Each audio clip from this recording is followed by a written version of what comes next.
ጠብቃቸውን ክቡር አባታችን መጋቤ ሐዲስ ቃለ ሕይወት ገዛ የመካነ ነገሥት ግምጃ ቤተ ማርያም የሐዲሳት የመጻሕፍት ትርጓሜ የምስክር መምህር መካከላችን ተገኝቶ ሊነግረን መሀላችን ላይ ያሉ ቀጥታ በትህትና ወደ ሁኔታ ወስዳችኋለን።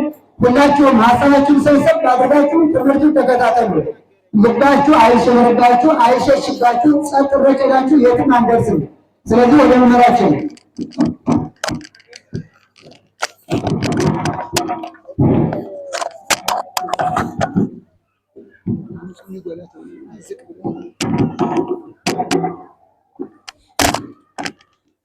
ሁላችንም ቀኝ እጃችን እናውጣ። በስመ አብ ወወልድ ወመንፈስ ቅዱስ አሐዱ አምላክ አሜን። መጋቤ ሁሉ የሁሉ መጋቤ ንጉሠ ነገሥት የነገሥታት ንጉሥ እግዚአብሔር አምላካችን ስሙ ከጽንፍ እስከ ጽንፍ የተመሰገነ ይሁን። እንዲሁም ለቃል መውረድ ለሥጋ ማድረግ ምክንያት የሆነች ቅድስተ ንጹሐን እመቤታችን ጻድቃን ሰማዕታት ቅዱሳን መላእክት እግዚአብሔር እንዳከበራቸውና እንደወደዳቸው እነሱም ክብርና ምስጋና ይድረሳቸው።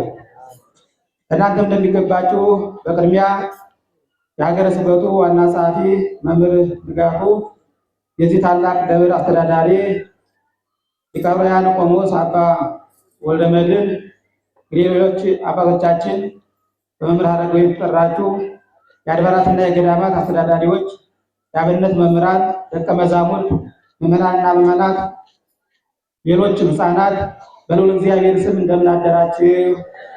እንደምን አረፈዳችሁ? አሜን። የእግዚአብሔር አምላካችን ስሙ የተመሰገነ ይሁን።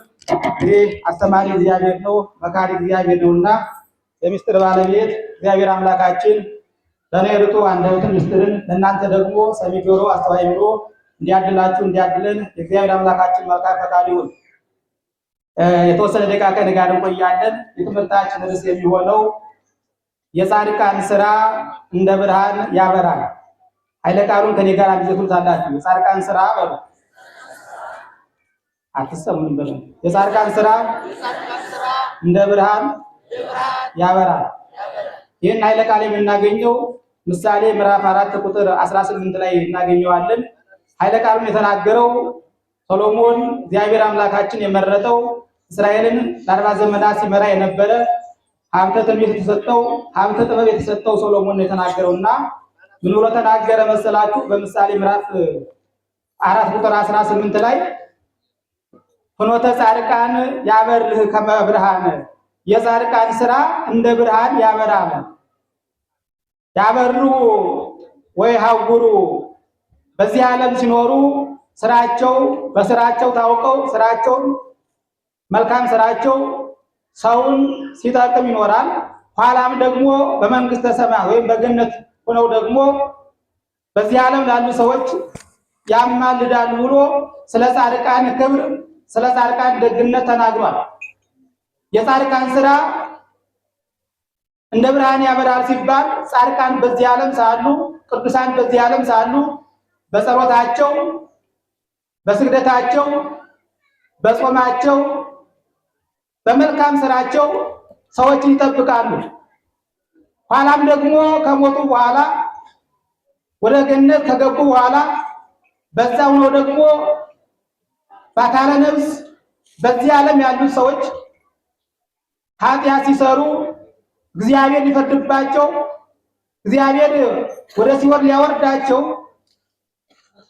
በሚያስብበት ጊዜ እነሱ ያ ማለት እግዚአብሔር አያውቅም ማለት አይደለም። የቅዱሳንን ክብር ለመግለጽ ግን በእነሱ አማላጅነት ወደ ሲኦል ከመውረድ መከራ ከመቀበል ስቃይ ከመቀበል በጻድቃን አማላጅነት ይድናሉና በዚህ ዓለም ሳሉ ስራቸው ያበራል፣ በወዲያኛው ዓለም ደግሞ አማላጅነታቸው ለሰዎች ይጠቅማል ብሎ ይህን ኃይለ ቃል ተናግሯል። በአጭሩ ለማድረግ ከሰዓት ጋር ለመሄድ ዛሬ ብዙ ቅዱሳን የእግዚአብሔር ወዳጆች የእግዚአብሔር ባለሟሎች የመታሰቢያ ቀናቸው ነው። እንደሚታወቀው ዛሬ ከቅዱሳን መላእክት አንዱ የቅዱስ ሚካኤል ወርሃዊ በዓል ነው።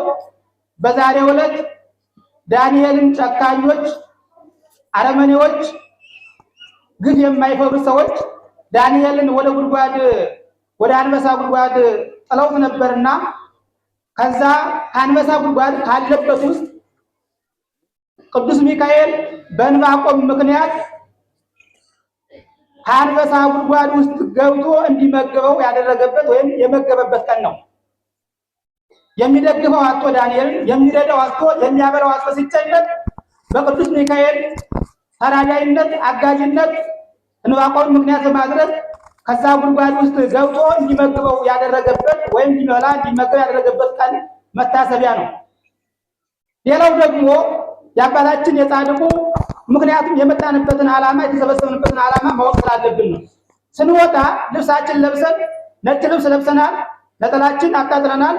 ስንወጣ በምን ምክንያት የተሰበሰባችሁት ለምን መጣችሁ የሚል ጥያቄ እንኳን ቢነሳባችሁ መልስ ለመስጠት ማወቅ መረዳት የተሰበሰብንበትን ዓላማ መረዳት ስላለብን ለምንድን ነው ካል አሁን እንደነገርኳችሁ የመጀመሪያው ቅዱስ ሚካኤል ዛሬ ታምራትን ያደረገበት በተዘጋ ጉድጓድ ውስጥ ዳንኤልን የመገበበት ቀን ነው። ሌላው ደግሞ የአባታችን የጻድቁ የአቡነ ተክለ ሃይማኖት ፍልሰተ አጽማቸው ነው። መካነ አስቦ ለብዙ ዘመናት ከቆየ በኋላ ወደ ደብረ ሊባኖስ የፈለሰበት ፍልሰተ አጽማቸው ዛሬ የሚታሰብበት ነው። ሌላው ዛሬ እናታችን ቅድስት ክርስቶስ ሰምራ አንደኛ የሰው ልጅ ጥላት የሆነው ዲያብሎስን ከእግዚአብሔር ጋር ለማስታረቅ ይህን ጥያቄ ያቀረበችበት ነው። ሌላው በዛሬው ዕለት ቅድስት ክርስቶስ ሰምራ 10,000 ነፍሳትን ከሲኦል ያወጣችበት ቀን ነው። ስንት አልኳችሁ? 10,000 ነፍሳትን ከሲኦል ያወጣችበት በቅዱስ ሚካኤል ተራዳይነት ማለት ነው። ሌላው ክርስቶስ ሰምራ በዛሬው ዕለት በቅዱስ ሚካኤል አማካኝነት ኋላ ነፍሷ ከስጋዋ ከተለየ በኋላ የምትኖርበትን ነፍሷ የሚኖርበትን ቦታ አይታ ይህ ለአንቺ የሚገባ ለአንቺ የሚሰጥ ቦታ ነው ብሎ ለወደፊት ነፍሷ ከስጋዋ ከተለየ በኋላ እሷ የምትኖርበትን ቦታ በቅዱስ ሚካኤል አማካኝነት ያየችበት ቃል ኪዳን የተቀበለችበትን ቀን ነው። የመጨረሻው ቃል ኪዳኗ ነሐሴ ላይ ነው በረፍቷ ጊዜ። በዛሬው ዕለት ደግሞ እሷ የምትኖርበትን መልካም ቦታ የተዘጋጀ ክብር እንዳላት ይህን እሰጥሻለሁ ብሎ እግዚአብሔር ለእሷ የሚሰጣትን ክብር በዛሬው ዕለት ቃል ገብቶላታል። ይህንን ምክንያት አድርገን የተሰበሰብ ነው። ስለዚህ የቅዱሳን ስራ እንደ ፀሐይ ያበራል ሲባል እነዚህ አሁን የዘረዘርኳቸው ቅዱሳን፣ በሌላው ደግሞ ዮሐንስ አፈወርቅ ንጉሥ ነው፣ ባለሀብት ነው፣ ስልጣን አለው ሳይል ሁሉንም የሚገስጽ ታላቁ አባታችን ዮሐንስ አፈወርቅ ዛሬ የዕረፍቱ መታሰቢያ ቀን ነው። ሌሎችም ብዙ ቅዱሳን አሉ። እንደው ባጭሩ እነዚህም ዘረዘርኩላችሁ እንጂ ሌሎችም ቅዱሳን አሉ። የዮሐንስ አፈወርቅም ባለ ዕረፍቱ የሚታሰብበት ቀን ዛሬ ስለሆነ የቅዱሳን የጻድቃን ስራ ሲያበራ ይኖራል የተባለው እንደዚህ ነው። እንግዲህ ባጭሩ ለማድረግ ከነዚህ ከዘረዘርናቸው እያንዳንዱ ብናይ ሰዓት አይበቃንምና የክርስቶስ ሰምራን ታሪክ የተወሰነ እናንሳና እንነጋገራለን። ትምህርታችን ደርሳለን። ክርስቶስ ሰምራ ቅድስት ክርስቶስ ሰምራ እናቷ እሌኒ ትባላለች። ማን ትባላለች አልኳችሁ?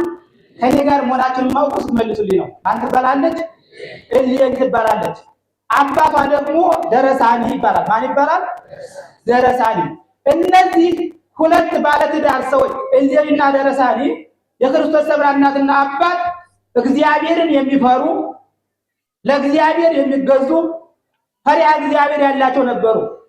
እንደውም ገድሉ ምን ይላል መሰላችሁ? ሁለቱም እግዚአብሔርን የሚፈሩ ነበር ይላል የቅዱስ ክርስቶስ ሰምራ ገድሏ። ሁለቱም እግዚአብሔርን የሚፈሩ ነበሩ ይላል። ሁለቱም ያለው አስተውሉ። ዛሬ በትዳር ስንኖር በየቤታችን ስናየው አንዱ ለመጾም ሲፈልግ አንዱ ጾም የማይወድ፣ አንዱ ቁርባን ለመቁረብ ስጋውን ደግሞ ለመቀበል ሲፈልግ አንዱ ደግሞ የማይወድ፣ አንዱ ለመስገድ ሲፈልግ አንዱ ስግደት የማይወድ ነው። እነዚህ ሰዎች ግን ሁለቱም እግዚአብሔርን የሚፈሩ ነበሩ።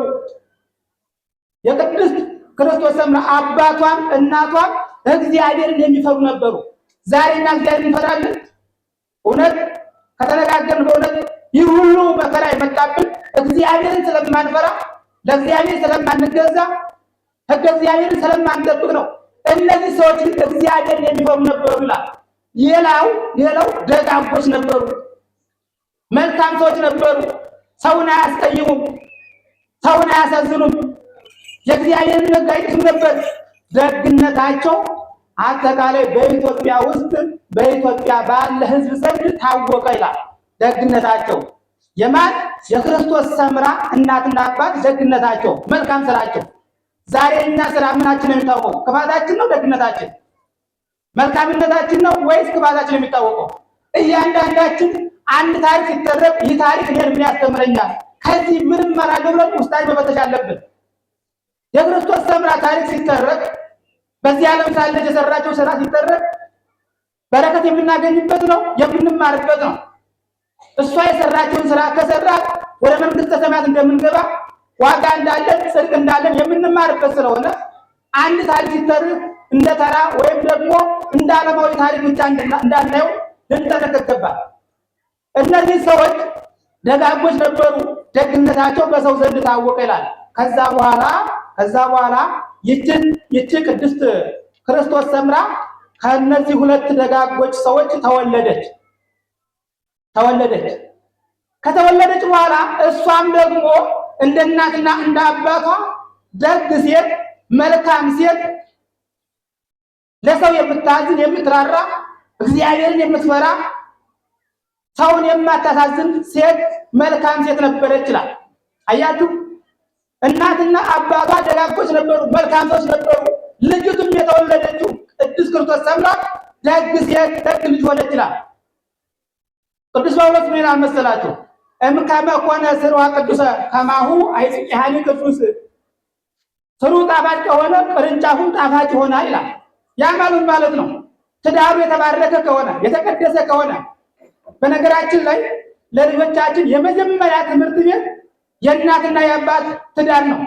የእናትና የአባት ትዳር መልካም ከሆነ፣ ፍቅር ያለው ከሆነ፣ መተሳሰብ ያለው ከሆነ ልጆችም እዛ የሚማሩት ብዙ ነገር አለ። የመጀመሪያው ትምህርት ቤት ለሕፃናት ትምህርታቸው ወይም የትምህርት ቤታቸው ምንድነው ከተባለ የእናትና የአባት ትዳር ነው የመጀመሪያው ትምህርት ቤት። አባት ጨቅጫቃ ከሆነ ልጆቹም ጨቅጫቆች ናቸው የሚሆኑት። እናት ነገረኛ ከሆነ ልጆቹም ነገረኛ ነው የሚሆኑት። አባት የሚሰክር ከሆነ ልጅም ያንን ነው የሚከተለው። አባት የሚሰጥ ከሆነ ልጅም ያንን ነው የሚከተለው። ስለዚህ የመጀመሪያው ትምህርት ቤት የሕፃናት የመጀመሪያው ትምህርት ቤት የእናትና የአባት ትዳር ነው። ከቃሉ ጋር ናችሁ? ይሰማችኋል? ማይክን አቅርቶ ከሆነ ራቅ እንዳደረገው ነው። ስለዚህ እነዚህ ሰዎች ይህችን ደግ ልጅ ቅድስት ክርስቶስ ሰምራን ከወለዱ በኋላ ይህችን እናት አማላጃችን ገና በሕፃንነቷ ሕገ እግዚአብሔር እንድትማር፣ ስርዓተ እግዚአብሔር እንድትማር፣ ስርዓተ ቤተክርስቲያን እንድትማር ወደ ቤተክርስቲያን ይልኳት ነበር ይላል። እየተማረች ነው ያደገች። ምኑን ነው የተማረች? ሕገ እግዚአብሔር፣ ስርዓተ ቤተክርስቲያን ትማራለች። ዛሬ ልጆቻችን ምንድን ነው የሚማሩ? በእውነት ልጆቻችን በስርዓት ልናስተምራቸው ይገባል። ስርዓተ ቤተክርስቲያን እንዲማሩ፣ ሕገ ቤተክርስቲያን እንዲያውቁ፣ ስለ ሃይማኖታቸው ጠንቅቀው እንዲያውቁ ልናስተምራቸው ይገባል። ምክንያቱም ያልተማረ ልጅ መጨረሻ ጥፋት ነው የሚሆነው። ለሀገርም ለቤተክርስቲያንም ለወገንም አይጠቅምም። የተማረ ልጅ ከሆነ ግን እውነትን ያወቀ ሃይማኖትን የጠነቀቀ ከሆነ ለሃይማኖቱ አንገቱን ይሰጣል፣ ለሀገሩ አንገቱን ይሰጣል።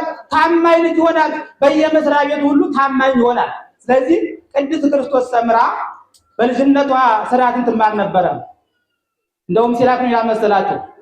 ፈረስ ዘይተረየጸ ይሰብር አስራረ እግዚኡ ይላል። ያልተገራ ፈረስ የጌታውን ጥርስ ይሰብራል። ወወልድ ዘይተገሰጸ ይከውን ዝሉፈ።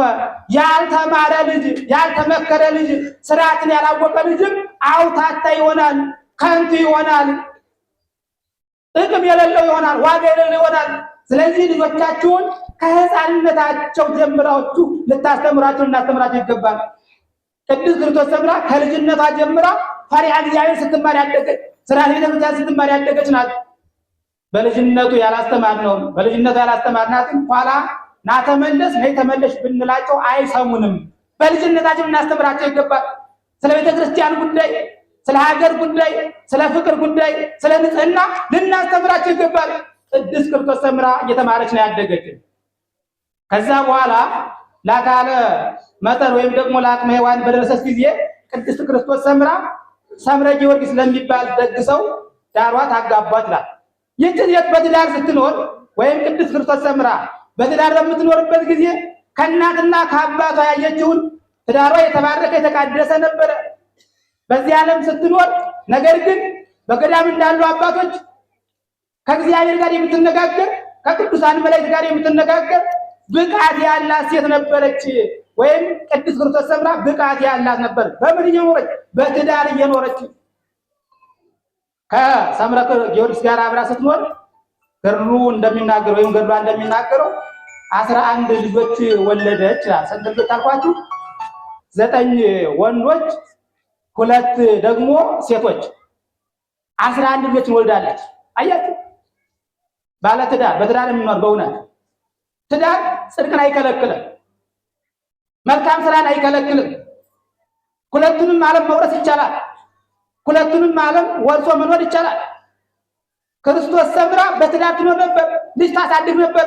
መልካም ስራ ከመስራት ደግሞ ወደ ኋላ አትልም ነበር።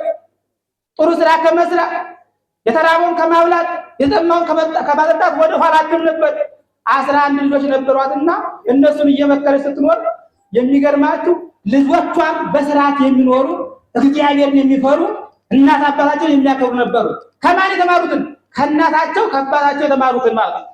የተማሩትን 11 ልጅ በአንድ ቤት እያለ ድምፃቸው አይሰማ። ዛሬኛ 2 ልጅ ኖር እንደው በየቤታችን ያለውን እናየው አይደል? ዳኝነቱ አንተ ተው በማለት ራሱ ያለው ችግር። ቅድስት ክርስቶስ ሰምራ ግን 11 ልጅ አላት። ቤታቸው በሰላም በፍቅር የሚኖር እንጂ አንድ ቀንም አይጣሉም። ምክንያቱም በስርዓት ላይ ያደጉት እግዚአብሔርን እንዲፈሩ ስታስተምራቸው ስትመክራቸው ነው። ፍቅርን እንዲይዙ ስታስተምራቸው የኖረች። ታዲያ እነዚህ በሰላም ሲኖሩ የቅድስት ክርስቶስ ሰምራ መልካም ስራዋ እንደ አባቷና እንደ እናቷ ይላል በኢትዮጵያ አጠቃላይ በኢትዮጵያ ባለው ሕዝብ ዘንድ ታወቀ። መልካም ስራ ትሰራ ነበር። የተራበ ታበላ ነበር። የተጠማ ትጠጣ ነበር። የታረዘ ታለብስ ነበር። መልካም ስራዋ ታወቀ። አይደለም ሌላው ተራው ሕዝብ ይቅርና ንጉሱ በዘመኑ የነበረው ንጉስ አጼ ገብረ መስቀል ነበሩ። በዘመኑ የነበሩት ማን ነበሩ አልኳችሁ? አጼ ገብረ መስቀል። አጼ ገብረ መስቀል ደግነቷን ሰሙና መልካም ስራዋን ሰሙና ምን አደረጉ መሰላችሁ? እባክሽ በጸሎት አስቢኝ ብለው 174 አገልጋይ ሰራተኛ በቀኝ በግራ ሆነ የሚያጅዋት ላኩላት ነው። ስንት ሰራተኛ አልኳችሁ? 174። ተመልከቱ እንግዲህ ተመልከቱ። 174 ሰራተኛን በአንድ ቤት ማስተዳደር መምራት አይደለም 174 እዛ ላይ ደግሞ ደምሮ 11 ልጆች አሉ። እነዛን ሁሉ በፍቅር ሆኖ መምራት ከባድ ነው አይደለም? ለክርስቶስ ሰምራ ግን ተችሏል። ለእናታችን ለቅድስት ክርስቶስ ሰምራ ተችሏል። የተቻለው በምንድን ነው? እግዚአብሔርን ስለምትፈራ እግዚአብሔር ከእሷ ጋር ስላለ ረድኤተ እግዚአብሔር ስላልተለያ መልአኩ ቅዱስ ሚካኤል ስላልተለያ ይህንን ሁሉ ከባለቤቷ ጋር ሆና ስትመራ አንድ ቀን እንኳን ጠባ ይሰማባቸው ነበረ። ይህ ብቻ አይደለም። ነገስታት የነገስታት ሚስቶች የሚለብሱትን የወርቅ ጫማ ወይም የሚጫሙትን የወርቅ ጫማ ከሐርና ከወርቅ የተሰራ ልብስም ንጉሱ አጼ ገብረ መስቀል ላኩላት። ይህ ብቻ ሳይሆን መንገድ ስትሄጂ እንዳይደክምሽ፣ እንግዲህ ንጉሱ ናቸው ሀገር የሚያስተዳድሩት ሀገር የሚመሩት። መንገድ ስትሄጂ ደግሞ እንዳይደክምሽ የምትሄጂበት ያስፈልግሻልና ስለዚህ ከእኔ የተላከልሽ በረከት ነው፣ በዚህ ተንቀሳቀሽ ብለው በቅሎና ፈረስ እስከ ኮርቻው ላኩላት ይላል። ማናቸው? ንገሩኝ እንጂ ማናቸው? ሀገርን የሚመሩ ሀገርን የሚያስተዳድሩ ማን? አጼ ገብረ መስቀል። የዛሬውን ያድርገውና የሰማችሁ ነው።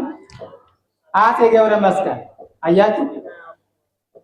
እንደው እንዳንገባበት እናልቃለን እንጂ እንዳንገባበት የዛሬውን ያድርገውና አጼ ገብረ መስቀል አደረጉ።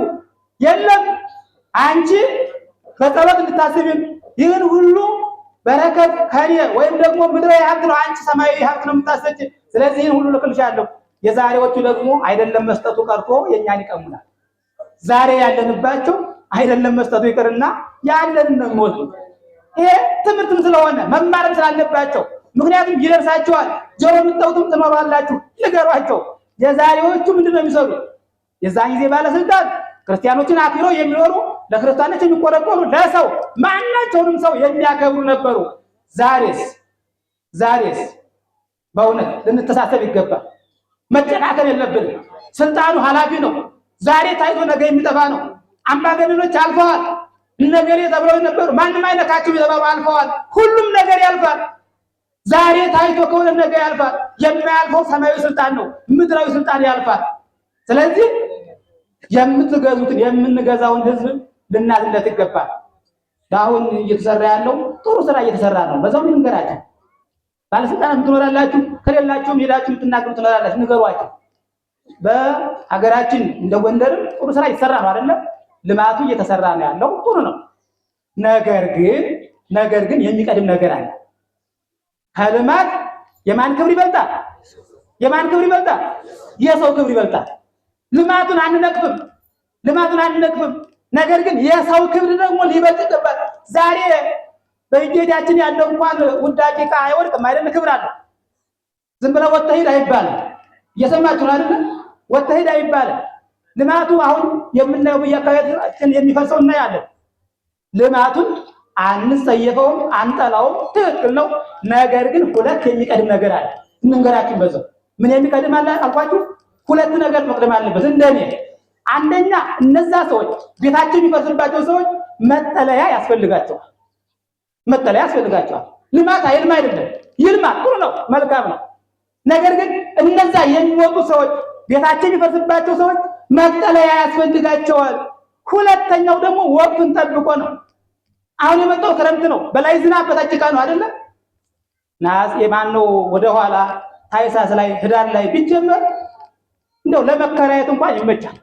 እየሰማችሁ እንዲህ ስላችሁ አይ ልማትን ነቀፈ፣ ልማት እንዳይለማ። እኛ ልማትን አነቀ ቤተክርስቲያን አታልሙ አትልም። ነገር ግን ክብሩ የሰው ክብር ደግሞ እንደተጠበቀ መሆን አለበት እንጂ እኛ ልማትን የምንነቅፍ አይደለም። እና የድሮ ነገስታት መጀመሪያ ለሰው ክብር ሰጥተው ከዛ በኋላ የሚያስፈልገው ይሰራል። ዛሬም ያን ልትከተሉ ይገባል። በስልጣን ያላችሁ ሰዎች አይ ታስቦላችኋል ምናምን አይ የዕለቱን አይደለ ነው ጓያነቀኝ ተሰርቶ መልሶ ሊገቡ ነው እንደዛ ይባል ነገር አለ። የዕለቱን መጀመሪያ መጠለያ ያገኙ፣ ከዛ በኋላ ደግሞ ሆኖ ይታወቃል። ከዛ ውጭ ያው ብዙ ነገር ይወራል። በዛም ሆኖ እኛ እውነቴን ነው የምላችሁ የሃይማኖት አባቶች ካልነገርናችሁ ማንም አይነግራችሁ። እውነቴን ነው። የድሃ ልቅሶ በጣም ከባድ ነው። የድሃ ልቅሶ መትረጊስ ቢመጣ በመትረጊስ ትመልሱታላችሁ። የድሃው ልቅሶ ግን በምንም አይመለስም። የድሃ ልቅሶ የሚደርሰው የት ነው? ከእግዚአብሔር ፊት ነው የሚደርሰው።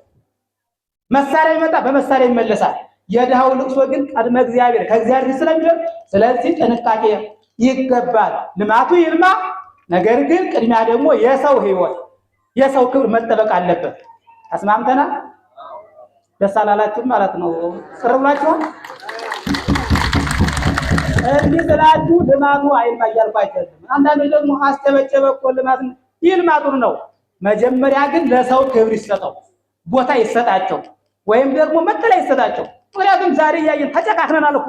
ዛሬ ወጡ ሰዎች እኮ ሊከራዩ ሲሄዱ ልጅ ያለ ከሆነ አላከራይም። እኛም እኮ ጨካኞች ነን። በእውነት ልጅ ካለ አላከራይም፣ ቤተሰብ ካለ አላከራይም የምትሉ ሰዎችም አላችሁ። ያንን ቤት ለገጥታችሁ ነው የምትሄዱት፣ ጥላችሁት ነው የምትሄዱት፣ አትኖሩበትም። አያችሁ፣ ሁላችንም ቢሆን ኃላፊዎች እናልፋለን። ስለዚህ መጨካከል የለብንም። እኛም መጨካከል የለብንም። ገብረ መስቀል ምን አደረጉ? ለቅድስት ክርስቶስ ሰምራ በባዶ እግርሽ እንዳትሄጂ ወይም ደግሞ ልብስሽ ቆሽቶ እንዳይታይ ይህን ልበሽ ብሎ ንጉሱ አፄ ገብረ መስቀል የኢትዮጵያ መሪ የኢትዮጵያ አስተዳዳሪ ለቅድስት ክርስቶስ ሰምራ ላከላት ይላል። ነገር ግን ቅድስት ክርስቶስ ሰምራ ሲላክላት ይህ ሁሉ አላስደሰታትም። ለምን? ምድራዊ ነገር አትፈልግም እሷ። አይሆንም እንዳትል የንጉስ ትእዛዝ ነው። ንጉሱ አክብሮ ሲልክ ደግሞ እሷ አልቀበልም አትልም። ነገር ግን ምን አለች? ምን ላድርግ? ይህ ነገር እንቅፋት ይሆንብኛል፣ ለጽድቅ እንቅፋት ይሆንብኛል፣ ውዳሴ ከንቱ ይሆንብኛል፣ ምን ላድርግ አለች። እኛ አሁን በእውነት እንደዚህ እንላለን። አንድ ባለስልጣን የሆነ ነገር ቢሰጠን ጉራችን ትቤታችን አይጣል ቆርጠው ነው። እንደው አንድ ምስክር ወረቀት እንኳን ከአንድ ቀበሌ አመራር ከሰጠን እኛ እኮ እንዲህ አድርገን የሰራን ብዙ ነገር የምናወራ አይደል? ቅድስት ክርስቶስ ሰምራ ምን አደረገች መሰላችሁ? ንጉሱ የላከላትን ሁሉ ይህ ሁሉ ለእኔ አያስፈልገኝም፣ ይህ ሁሉ ኃላፊ ነው፣ ይህ ሁሉ ጠፊ ነው፣ ለእኔ አይገባኝም፣ እኔ የምፈልገው ሰማያዊ ክብርን ነው እንጂ እያለች ስትናገር፣ እንደውም ምን አለች መሰላችሁ?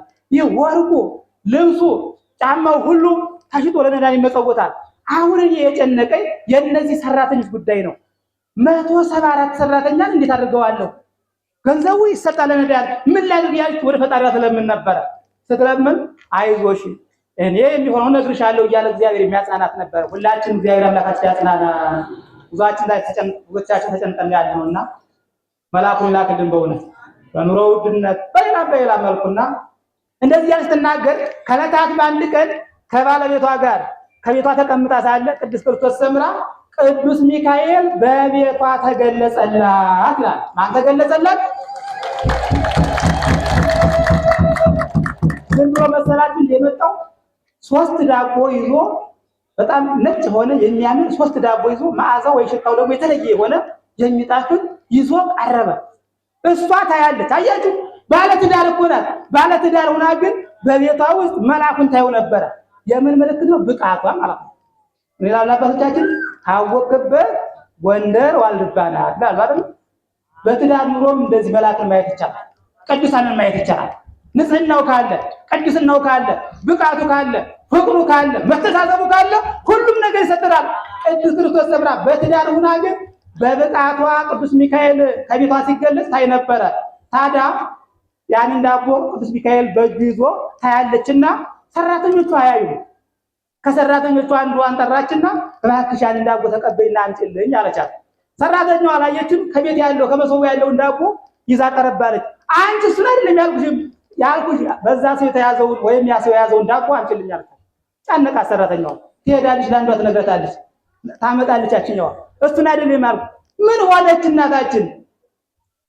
እኛ የምናየው ነገር የለም። እሷ ደግሞ አንዱ ትላለች፣ ከቤት ያለውን ስናመጣላት አይሆንም ትላለች። ምን ሆነች እያሉ ሲጨነቁ ኋላ ቅዱስ ሚካኤል ቀረብ አለና ለአንቺ ብገለጽ ለእነሱ አልተገለጽኩላቸውም፣ እነሱ አላዩኝም እና አታስጨንቂያቸው፣ ስለዚህ ከእግዚአብሔር የተላከልሽ በረከት ነው እንጂ ብሎ ሰጣት ይላል። ከሰጣት በኋላ ያንን በላችና ይላል ገድሉ፣ ያንን በላችና ለ3 ቀን እህል ሳትቀምስ እንጀራ ሳትበላ ውሃ ሳትጠጣ ለ3 ቀን ሰነበተች። በረከቱ ሆዷን ሞላላት። ከእግዚአብሔር የተላከ ስለሆነ አያችሁ፣ ከእግዚአብሔር ጋር ስንሆን ትንሹ ይበቃናል። እግዚአብሔርን ስንፈራ፣ ለእግዚአብሔር አገልጋይ ስንሆን፣ የእግዚአብሔር ተገዥ ስንሆን ትንሹ ይበቃናል። ያለዛ ብናግበሰብሰውም በረከተ እግዚአብሔር ከሌለ፣ እግዚአብሔር የሌለበት፣ ቅዱሳን የሌሉበት፣ ጻድቃን ሰማዕታት የሌሉበት ቤት በረከት የለውም።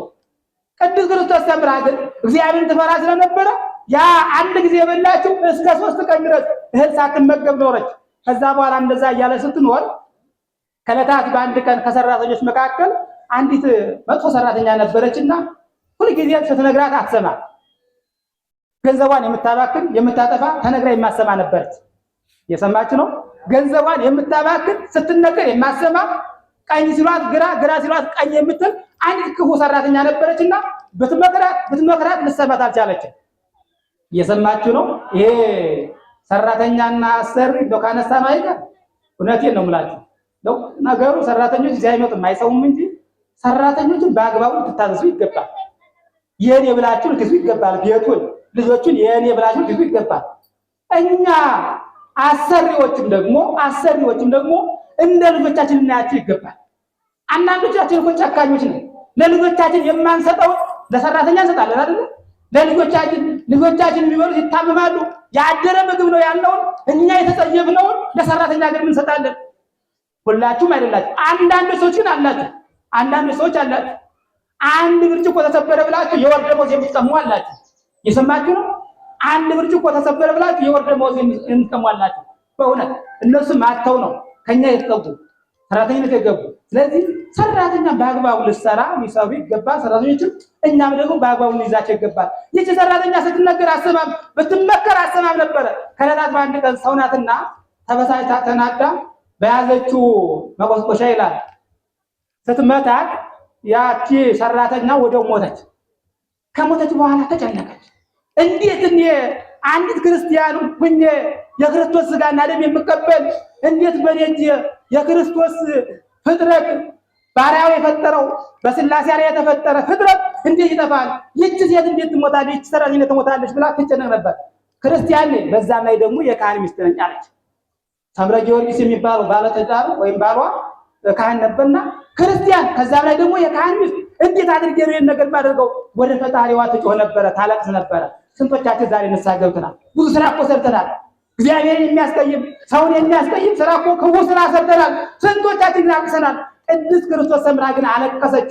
የማይገባ ስራ ሰራው፣ ሕግን አፈረስ፣ ከሕግ ውጭ ሆንኩ እያልኩ ታለቅስ ነበረ። ከዛ በኋላ ምን አለች መስላችሁ? ፈጣሪ ይችን ሰራተኛ ካስነሳህልኝ አለች። ይችን ሰራተኛ ካስነሳህልኝ ቤቴን፣ ንብረቴን፣ ልጆችን አልልም፣ ይህን ዓለም ትቼ እመንናለሁ፣ አንተን ተከትዬ እሄዳለሁ ብላ ተሳለች። ጸሎታን ከጸለች በኋላ ስለቷን ተስላ ጸሎታን ጨርሳ ስትቀመጥ ወዲያው ያለችበት ዶርም እሷ ያለችበት ዶርም ድምፅ አንኳኩ እነዛ ሰራተኞችና ምንድነው ስላቸው ያቺ ሰራተኛ እኮ ተነሳችልሽ አሏት። እዛ በኋላ ከቤት ጸሎታን እግዚአብሔር እንደሰማ ታየችና ፈጣሪ እንኳን ጸሎቴን ሰማኝ፣ እኔ ደግሞ የጠየቁትን ጥያቄ ካደረክልኝ ይህን ዓለም ትቼ እሄዳለሁ፣ የተሳልኩትን ስለት እፈጽማለሁ አለች። አያችሁ ቅዱሳን ወይም እናቶቻችን አባቶቻችን የሚችሉትን ነገር የሚናገሩ፣ እኛ ቤተክርስቲያን ስንመጣ የምንችለውን ነገር ነው። አንዳንዶቻችን የማንችለውን እናገርና ከዛ በኋላ ጭንቀት ነው። አንድ ጥሩ ጊዜ አንዲት እናት ምን ጊዜም በዓሉን አልነግራችሁ በዚህ በዓል ቀን በባዶ እግር እሄዳለሁ ብላ ተሳለች። እየሰማችሁ ነው። ስለ ስትሳሉ የምትችሉትን ነገር ነው። እንግዲህ የከተማ ሰው እግሩ መቼም ገጠር ላይ ይቻላል አይደለም። በ28 ምን ጊዜም በባዶ እግር ነው የሚሄደው ብላ ተሳለች።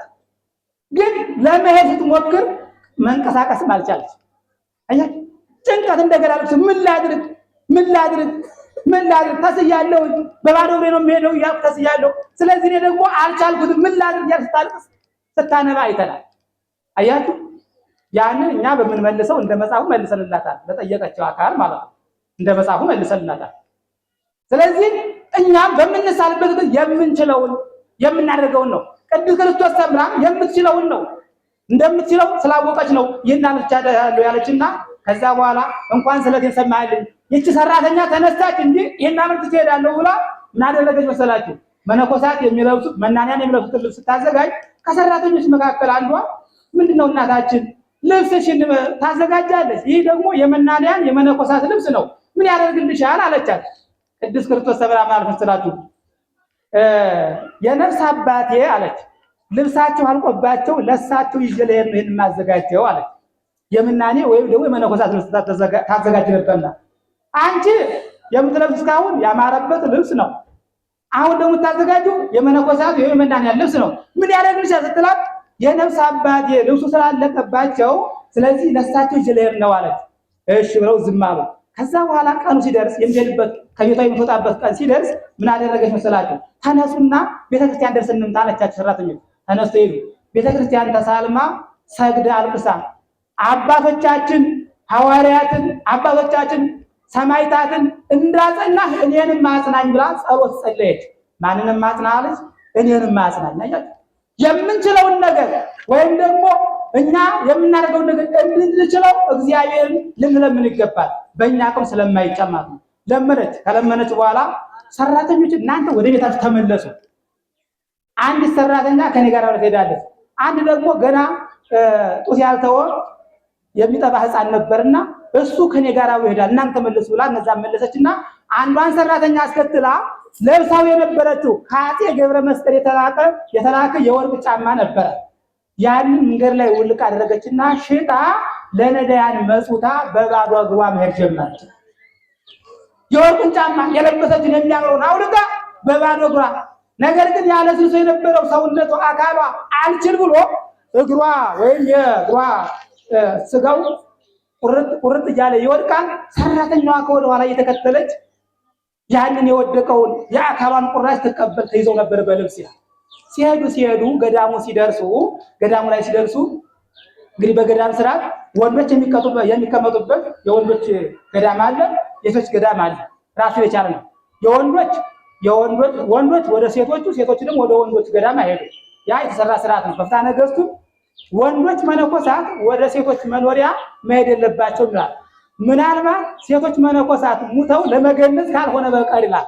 ምን ካልሆነ በቀር ለመገነዝ ካልሆነ በስተቀር ወንዶች መነኮሳት ወደ ሴቶች ገዳም መሄድ አይገባም ብሎ ነገሥት አንቀጽ 10 ላይ ተቀምጧል።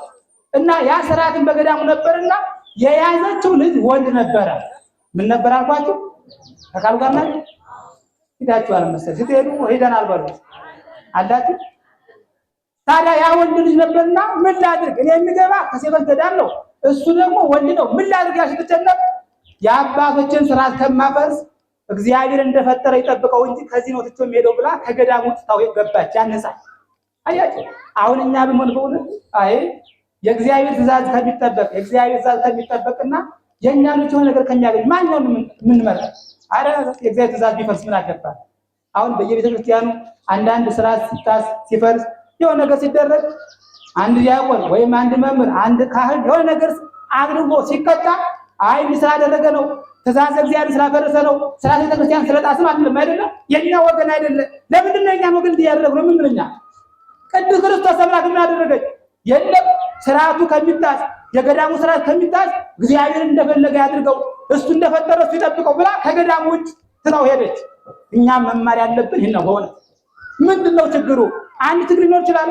ሰው መቼም የሆነ ምክንያት የሆነ ነገር አድርጎ ሊቀጣ ይችላል፣ ሊባረርም ይችላል።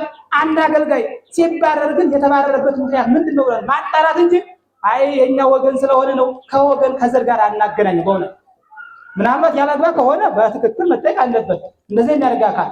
ያለዛ ግን እንደው በወገንተኝነት ባናደርገው መልካም ነው። ቅዱስ ክርስቶስ ሰምራ የገዳሙ ስርዓት ከሚጣስ የኔ ልጅ አውሬ ብለው እንጂ ብላ ትታው ሄደች። ከዛ እያለቀሰ ሲመሽ ጨለመና እሱ እያለቀሰ እያለ በገዳሙ ውስጥ ካሉ መነኮሳያት አንዷ ምን ላድርግ ይህ ልጅ አሁን አውሬ ሊበላው ነው፣ ጨለማ ሊሆን ነው፣ ምን ላድርግ ስትጨነቅ አይ ይህ ሕፃንማ አውሬ ከሚበላው ይህን ገዳም ስርዓቱን ጥሼ አፍርሼ ከዛ በኋላ እግዚአብሔር ፍርድ ይሻለኛል ብላ ያቺ ሌላ ሴት ናት፣ ሌላ መነኮሳይት ናትና ልታመጣው ሕፃኑን ሄዳ ሕፃኑን አነሳለሁ ስትል ቅዱስ ሚካኤል መጣና ነጥቆ ገነት ካሉ ጻድቃን ቅዱሳን ጋር ጨመረው ይላል። ማለት አየህ እኛ የእግዚአብሔር ሕግ ስንጠብቅ ስርዓቱን ስንጠብቅ እግዚአብሔር ደግሞ ለኛ ያስብልናል፣ ለኛ ረዳት ይልክልናል። እሷ ስለ ገዳሙ ስርዓት ስለተቆረቆረ እግዚአብሔር ደግሞ ረዳት ላከላት፣ ሚካኤልን ላከላት። አሁንም እኛ ስርዓቱን ስንጠብቅ የምንፈልገውን ነገር ማግኘት እንችላለን። ከዛ በኋላ በገዳም ስትኖር ታጭሩ ለማድረግ በዛሬው ዕለት ምን አደረገች መሰላችሁ? እግዚአብሔር አምላካችን ምን አላት? ቅዱስ ክርስቶስ ሰምራ እንደው የልብሽን ፍላጎት እስኪ ጠይቂኝና ላድርግልሽ፣ የልብሽን ሐሳብ ጠይቂኝና ላድርግልሽ አላት። እኔ የምጠይቀው ጥያቄማ አለች፣ እኔ የምጠይቀው ጥያቄ በዛሬው ዕለት ላይ እኔ የምጠይቀው ጥያቄ ሰዎች ቢሰርቁ ቢቀሙ ዝሙት ቢፈጽሙ ሰው ቢገድሉ የማይገባ ስራ ቢሰሩ የሚያሰራቸው ጥንት ጠላታችን ወይም ከገነት ያወጣን አዳምን ያሳሳተ ሔዋንን ያሳሳተ ጠላት አለን። እሱም ዲያብሎስ ነው። እሱም ዲያብሎስ ነው። ክርስቶስ ማለት አዳምን ከገነት ያወጣ ጥንት ጠላታችን ማን? ዲያብሎስ ነው። ስለዚህ እሱ ነው የሚያሰራቸው፣ ክፉ ስራ የሚያሰራቸው ስለሆነ እባክህ እሱን ይቅር በለው፣ እሱን ታረቀው። እሱ ይቅር ከተባለ ከሱ ጋር ከታረክልኝ ማንም ማለት የሚሰራ የለም ማለት። በነገራችን ላይ ሰው መጀመሪያ የራሱ ደካማነት ነው፣ ከዛ በኋላ ሰይጣን ያስፋፋዋል። እምከመረከበ ንስቲተ ሙባእ ውእቱ ያርህዎ ለንዑስ ሙባያ። ትንሽ መግቢያ ካገኘ እሱ ያስፋፋዋል። እኛ በህሊናችን ክፉ ነገር ስናስብ ያሰብነውን ነገር ያስፈጽመናል፣ ድርጊት ላይ ያደርሰዋል። ስለዚህ ምን አለች እሷ? ይህ ነው ክፉ ስራ የሚያሰራቸውና እባክህ ይቅር በለው ታረቀው አለች። በዛ ጊዜ ጌታችን ኢየሱስ ክርስቶስ እስከ ዛሬ የነበሩ ቅዱሳን ጻድቃን የኔ ወዳጆች ነበሩ፣ ይህን ልመና አልነበሩኝም፣ ከዚህ በኋላ የሚነሱ ይህን ልመና አልለመኑኝም፣ አይመለስም እንጂ የሚመለስ ከሆነ ይቅርልሻለሁ አላት። ምንልሻለሁ አላት? ይቅርልሻለሁ አላት፣ እምርልሻለሁ አላት። ነገር ግን አሁን ሄደሽ አንቺ እዛ ብትሄጂ እሱ ካለበት ቤት በዛው ነው የሚያስቀርሽ፣ የሚከተልሽ መልአክ ያስፈልግሻል ብሎ ቅዱስ ሚካኤል በዛሬው ዕለት ወደ ቅድስት ክርስቶስ ሰምራ ላከላት ይላል። ላከላት ከላከላት በኋላ እግዚአብሔር አምላካችን ሚካኤልን ከላከው በኋላ የለመንሽው ለመና ከባድ ነው፣ የማይመለስ ጨካኝ ነው። እዚህ በፊትም እኮ እግዚአብሔር መሐሪ ነው፣ ቸር ነው፣ ይቅር ባይ ነው። ቢመለስ ይምረው ነበር፣ አሁንም አይመለስም። ነገር ግን አንቺ ደስ እንዲልሽ ነይ ልውሰድሽ ብሎ ቅዱስ ሚካኤል እቅፍ አድርጎ በክንፉ ወደ ሲኦል ይዟት ሄደ ይላል። ይዟት ከሄደ በኋላ በዛሬው ዕለት ይዟት ከሄደ በኋላ ሳጥናኤል ሳጥናኤል ሳጥናኤል ብላ 3 ጊዜ ጠራቸው። ስትጠራው ምን አለ መሰላችሁ? ያልታደለ አይደለም። ከዚህ ነግሼ ከኖርኩበት ሰራዊቱ በቀኝ በግራ እያሉ አጋንንት በዛ ውስጥ አይደል በስም ውስጥ አይደል በነፍሳት ተከብቤ ከዚህ እያለሁ ማን ነው ስሜን የሚጠራ ብሎ ቀና ብሎ ሲመለከት ቅድስት ክርስቶስ ሰምራ ናት። በቤት ሳለሽ በትዳር ሳለሽ በብዙ ፈተና ፈተንኩሽ፣ አልጣልኩሽም፣ አሸነፍሽ ብለሽ ደግሞ ከመኖሪያ የመጣሽ አለ። ከምን የመጣሽ አለ? ከምኖርበት ቦታ መጣሽ። በዓለም ስትኖሪ በተለያየ ፈተና ፈትንሽ ነበረ፣ ነገር ግን አሸነፍሽ። አሁን ደግሞ ከምኖርበት ከመኖሪያ መጣሽ። ስለዚህ እዚህ በኋላ እዚህ ቦታ አትወጭም አለና ቅድስት ክርስቶስ ሰምራን ጎትቶ ወደ ሲኦል ሊያስገባት ሲል ቅዱስ ሚካኤል ረቂቅ ብርሃኑን ሲያሳየው እሱም ጠፋ፣ ዲያብሎስ ማለት ነው። ሲኦል በብርሃን ተሞላች ይላል ዮሐንስ አስተማሪ። በብርሃን ተሞላች። ከዛ በኋላ ነው በብርሃን ስትሞላ ነፍሳት በቅዱስ ሚካኤል ክንፍ በቅዱስ ሰምራ ረዳትነት ወይም አማላጅነት በዛሬው ዕለት 10,000 ነፍሳት ከሲኦል ወጡ። እንኳን ደስ ያላችሁ። የተሰበሰብንበት ዓላማ ይሄ ነው። የተሰበሰብበት ዓላማ ይሄ ነው። ዋናው ዛሬ ቅድም እንደነገርኳችሁ ከዲያብሎስ ጋር እግዚአብሔር አምላካችን ዲያብሎስ ይቅር እንዲለው ዲያብሎስ ከእግዚአብሔር ጋር እንዲታረቅ ነፍሳትን ያወጣችበት ቀን ስለሆነ ከዛም ደግሞ ለወደፊትም ደግሞ ከሞተች በኋላ የምታገኘውን የምትኖርበትን ቦታ ያሳየበት ቀን ስለሆነ ምን አለ ታዲያ ሶሎሞን ፍኖተ ጻድቃን ይበርህ ከመ ብርሃን፣ የጻድቃን ስራ እንደ ብርሃን ያበራል። ያበሩ ወይ ሀጉሩ በዚህ ዓለም ሲያበሩ ይኖራሉ፣ በወዲያኛውም ዓለም በረከትን ጸጋን ክብርን ያገኛሉ። እነሱ ለሚለው ሌላውንም ዋጋ ያሰጣሉና እንግዲህ ቅዱሳን አባቶቻችን ቅድስት ክርስቶስ ሰምራ ለእኛም ታማልደን ያማልዱ። ባጭሩ ለማለት ታሪኩን የመሰለው ከዚህ በኋላ ያለው ዕረፍት ደግሞ ነሐሴ ላይ የሚደረግ ስለሆነ ሁላችንም በእውነት እዚህ ታሪክ የምንማረው ብዙ ነገር አለ። በትዳር ያለን ሰዎች፣ በምንኩስና ያለን ሰዎች ምንኩስና እንዴት እንደሆነ በደንብ አድርጎ ታሪኩ ያስተምረናልና እኛም ተምረን ቃሉን ሰምተን የመንግስተ ሰማያት ወራሽ እንድንሆን መልካም ፈቃዱ ይሁንልን። የመነኮሳችሁ እግዚአብሔር አምላካችን ያስፈጽማችሁ። ዛሬ ብዙ መነኮሳት መንኩሰዋልና እግዚአብሔር አምላካችን ያስፈጽማችሁ። ስትመነኩሱ ግን አንድ ነገር ልንገራችሁ። የፍትሐ ነገሥቱ ስርዓት ቢጠበቅ መልካም ነው። በተለይ አሁን ነፍስ አባቶች አንድ ሰው ለመንኩስ ብሎ ስለፈለገ ብቻ አይደለም የሚመነኩሰው። ፍትሐ ነገሥት አንቀጽ 10 ላይ እንደተቀመጠ አንድ ሰው ለመንኩስ ከፈለገ ይላል። አሁን ለምሳሌ በትዳር የሚኖሩ ከሆነ ባል ለመንኩስ ከፈለገ ሚስትም ፈቃደኛ መሆን አለበት። የሰማችሁ ነው። ሚስትም ፈቃደኛ መሆን አለበት። ሚስት መመንኮስ ከፈለገ ደግሞ ባል ፈቃደኛ መሆን አለበት። ለመመንኮስ ሲፈልግ አንዱ ይህ ምን ይላል ፍትሐ ነገሥቱ? ነፍስ አባት ቀርቦ ይጠይቃል። ለመመንኮስ ፈልጋል? አዎ። አንቺስ ፈቃደኛ ነሽ? ፈቃደኛ ነኝ። ያ ብቻ አይደለም፣ ልጆች ራሳቸውን ያልቻሉ ልጆች ካሉ ይላል ፍትሐ ነገሥት አንቀጽ 10 ላይ ራሳቸውን ያልቻሉ ልጆች ካሉ እነሱ ራስ መጠየቅ አለባቸው። ምክንያቱም ከምን ይወድቃሉ? ከምንኩስና በኋላ ምናለ ስለሆነ ማለት ነው። ከምንኩስና በኋላ እርሻ፣ ቁፋሮ፣ ንግድ የሚባል ነገር የለም። እንደዚህ ተብቻና ይስራል። ከምንኩስና በኋላ ዓለም ትቶ መሄድ ነው። ታዲያ ምን ይላል? ሚስትም ወንድም ባልም ሁለቱም መጠየቅ አለባቸው። ልጆችም ራሳቸውን ያልቻሉ ልጆች ህፃናት ካሉ ልጆች መጠየቅ አለባቸው። ነፍስ አባት ከጠየቀ በኋላ ፈቃደኛ መሆናቸውን ከጠየቀ በኋላ ነፍስ አባት ወደ ማን ይላካቸው ይላል? ወደ ጳጳሱ። እየሰማችሁ ነው። መጀመሪያ ነፍስ አባት ይጠይቃቸዋል። ፈቃደኛ ከሆኑ በኋላ ወደ ማን? ወደ ጳጳሱ። ጳጳሱ ደግሞ ያለው ጥያቄ ይጠይቃቸዋል። ፈቃደኛ ለመንኮስ? አዎ። ፈቃደኛ ነሽ? አዎ። ህፃናቶች ልጆች ካሏቸው? አዎን አሉ። ራሳቸውን ያልቻሉ ከሆኑ አብረው ይቀርቡና ይጠይቃሉ። እነሱ ራሳቸውን ከቻሉ ጥያቄ የለውም፣ ምክንያቱም ራሳቸውን ችሎ የሚተዳደር ስለሆነ። ከዛ በኋላ ጳጳስ ከጠየቃቸው በኋላ ሁለቱም ፈቃደኛ ከሆኑ በኋላ ምን ይሆናል? የሀገረ ስብከቱ ሊቀ ጳጳስ ለገዳሙ አበምኔት ደብዳቤ ይጽፋል። ይሰማችሁ ነው። ደብዳቤ ይጽፋል። ገሌ የሚባሉ ይህን ዓለም ሰው ለመመነን ስላሰቡ ወይም ይህን ዓለም ስለተው ስለራቁ፣ ስለዚህ ሁለቱም ፈቃደኛ ናቸው አመንኩሷቸው ብሎ ደብዳቤ ሊቀ ጳጳሱ ለአበምኔቱ ይልካል። አሁን በየእንትኑ የሚደረገው እንደ ቅርታ አድርጉልኝ በየቤተክርስቲያን የሚደረገው ነገር እንደው ገበያ ቅር እንዳይላችሁ እንጂ ይህ እናንተ ደካማ ስለሆናችሁ ገዳም ላይ መሄድ ስለማትችሉ ነው እንጂ የሚታዘዘው ገዳማት ላይ ሂደው በአበምኔት እንዲመነኩስ ነው። እየሰማችሁ ነው። ስርዓቱን እንገራችሁ። በዛ እዚህ የተጀመረው ምንድን ነው?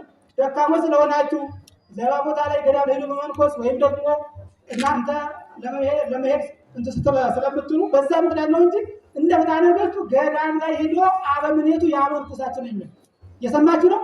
ስርዓቱን ወቁት። በዛው ስርዓቱን ወቁት እና የመነኮሳችሁ አላችሁ። እግዚአብሔር አምላክ ፍጻሜውን ያሳምራችሁ። ስጋው ደግሞ ተቀበላችሁ። ስጋው ደግሞ የተቀበላችሁ እግዚአብሔር አምላክ የመጨረሻውን ያሳምርላችሁ። ያልተቀበላችሁ ለመቀበል ያብቃችሁ። የመከረን ያስተማረን እግዚአብሔር ስሙ የተመሰገነ ይሁን። ይቆያል።